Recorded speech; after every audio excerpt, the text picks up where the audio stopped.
Welcome to the Big Movement Podcast. If you're ready to create results and make huge strides in your business, finances, personal development, and health, then you're in the right place. Pushing past excuses and powering through procrastination can be a challenge alone. Here, you'll get the support, tools, and knowledge you need to get to the level you desire in your business and life. Let's get started with your host, Byron Ingram.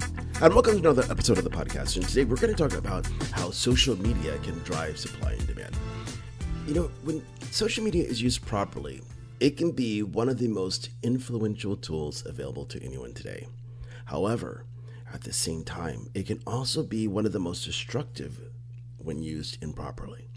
This past August, in 2017, Hurricane Harvey had struck the Gulf Coast area near Houston, Corpus Christi, and so on, which is really devastating with the sheer amount of floods and damage that's occurred in the area.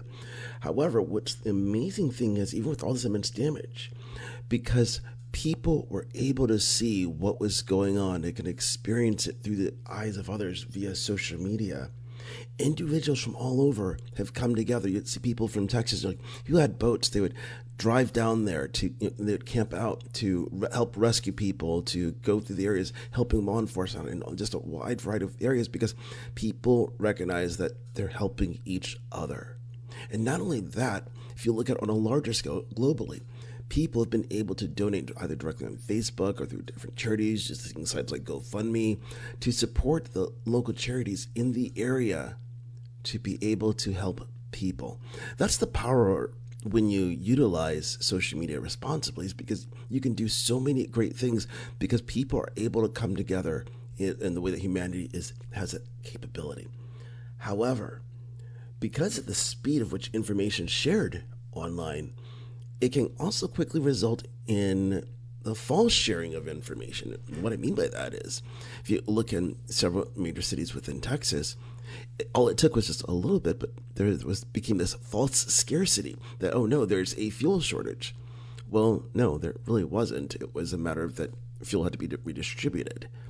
So when you look at that, because of these false pretenses going out, what ended up happening is you had the masses suddenly decide, oh my gosh, we're going to run out. So you end up with people stockpiling, people buying fuel when they typically don't need it. So you change the distribution pattern.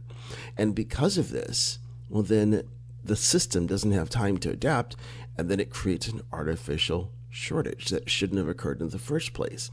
And of course, we can say, well, why couldn't they do something before? Like, well, things are already in motion. But when people suddenly change their buying patterns, you can't do anything about it. And for example, if you look at in winter months, in different parts of the country that are not used to having snowstorms, like here in Texas, when there's the threat of a snowstorm, people suddenly raid the grocery stores for bread, water, milk, a lot of your central staples, and clear the place out. Well, there's nothing that can be done about it because, well, guess what? That is a surge of buying that's not predicted according to normal patterns. So it takes a day or two before things can be able to adjust itself.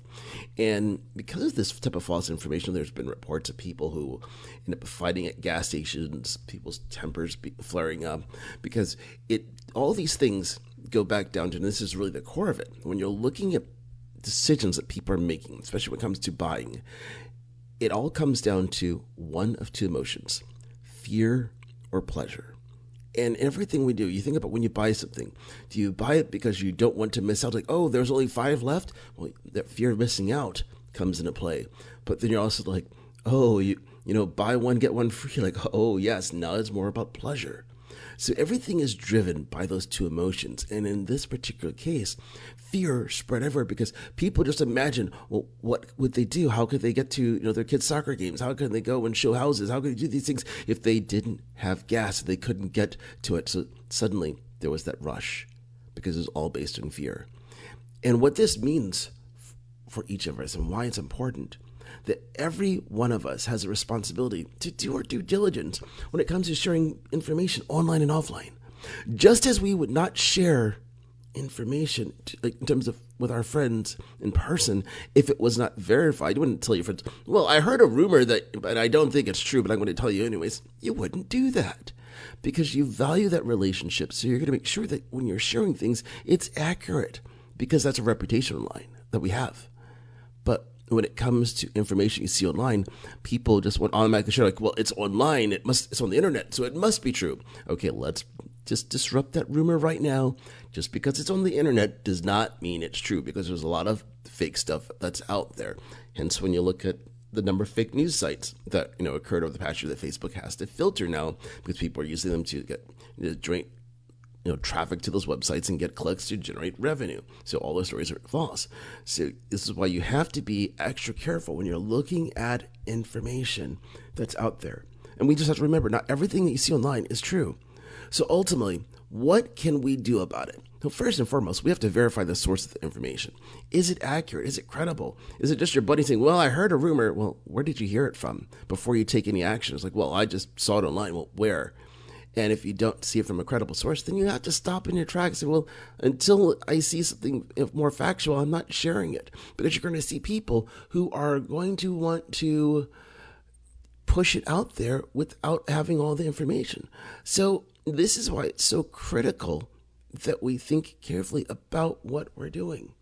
And if the information is not, verifiable, like I said, just hold off on it. And if you think that it's just a bunch of BS, call people and saying, that's not true. And that's the biggest thing that anybody can do, ultimately, is if you recognize something's not true, you have to call people out on it and stop things cold in its tracks. Because if each and every one doesn't step up and take responsibility to hold people accountable for information that's not true, then it continues to spread. And then you end up with situations where now you have, as in this particular case, a false scarcity of gasoline available in major cities within Texas.